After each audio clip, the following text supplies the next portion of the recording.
last week's County Council meeting make that an unwise move. Several media members were present at the meeting, and some of them have expressed concern about exposure. As you know, a city resident who attended last week's County Council meeting tested positive for the virus.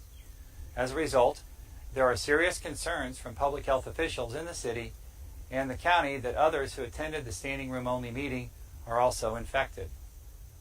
Since it was a city resident, the City Health Department is the lead agency in the investigation.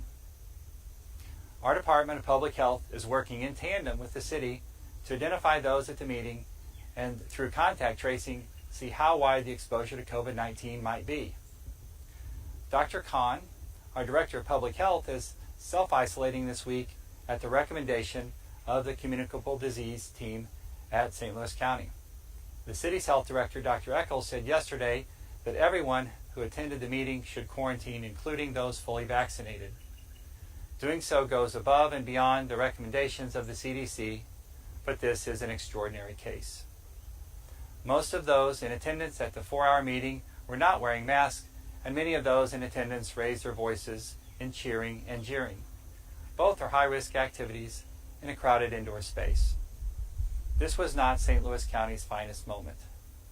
The community I love was thrust into the national spotlight for bad behavior, xenophobia, racism, and resistance to recommendations from scientists and doctors, including the CDC. As I sat at the dais with the mask on and watched the crowd, I listened to the anger, and I saw the frustration.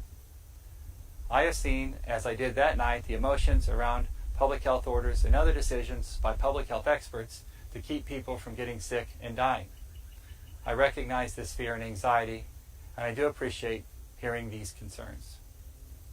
However, it saddens me that protecting lives has become divisive. We must come together to get through this pandemic.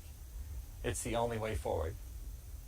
If there was ever a time for bitter partisanship, this is not it.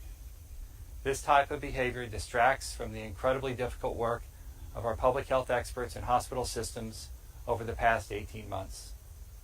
We all need to be on the right side of history. There's a court case this morning on the county mask requirement which went into effect along with the one in the city last week. We are hopeful the judge will agree that our mask requirement is proper and needed in St. Louis County, as was seen last Tuesday night. Masks can help us slow the virus and keep our businesses open and our schools on track to open in an in-classroom learning environment. St. Louis County's mask requirement is an easy way to make a big difference. Yes, it's unfortunate that many of those Tuesday night ignored the law, but that's what happened. And as a result, this is where we are, wondering how many people were exposed to the virus and how many people will become sick from the virus. It's time to stop the name-calling, the intimidation, and the spreading of misinformation. It's time to work together. This variant is a real threat to our community and our country. The anger, real and processed, must end if we want this pandemic to end. The investigation into Tuesday night's meeting and the treatment of Dr. Khan is ongoing. We have asked for all video that captured what happened inside the chambers and in the lobby. Many people who attended the meeting were taking photos and videos. We hope they come forward to help us with our investigation. The virus is raging. We must take it seriously and put steps in place to curb it. In the past 2 months, we have seen our cases rise at alarming levels. 2 months ago, we were around 40 cases a day. We are now at 274 cases per day. Early in the summer, our infection rate was 2.9%. Today, it's 11.4%. We need more people getting tested. We need more people getting the vaccine. And we need to unite against this 100-year event. The longer we fight public health decisions, the longer the pandemic continues to have the upper hand. Thank you for joining me here today. I have received one question on the lack of enforcement of the mask mandate at last week's council meeting. How can business owners be expected to enforce the mandate? And will the mask mandate be enforced at future public meetings? First of all, we need to recognize that the sentiment in the county council room at the last Tuesday's meeting does not reflect the sentiment in the community. We've seen widespread acceptance of the mask mandate in our community, in businesses and other places where people gather, especially since the public health protocol was ordered a week ago.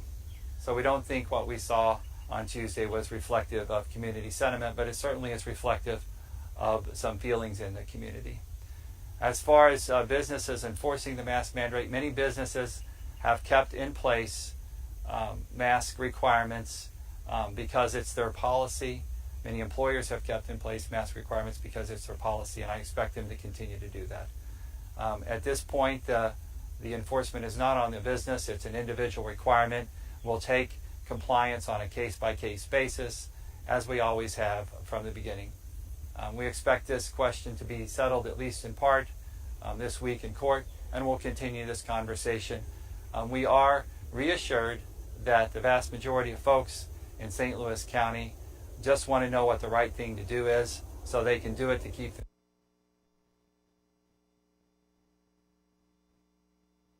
themselves safe and keep their loved ones safe, and I expect that to continue.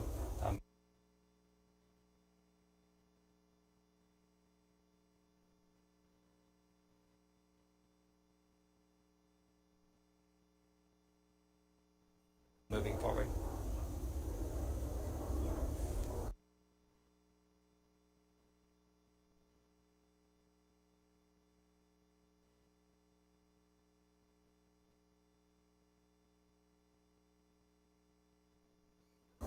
Okay, thank you.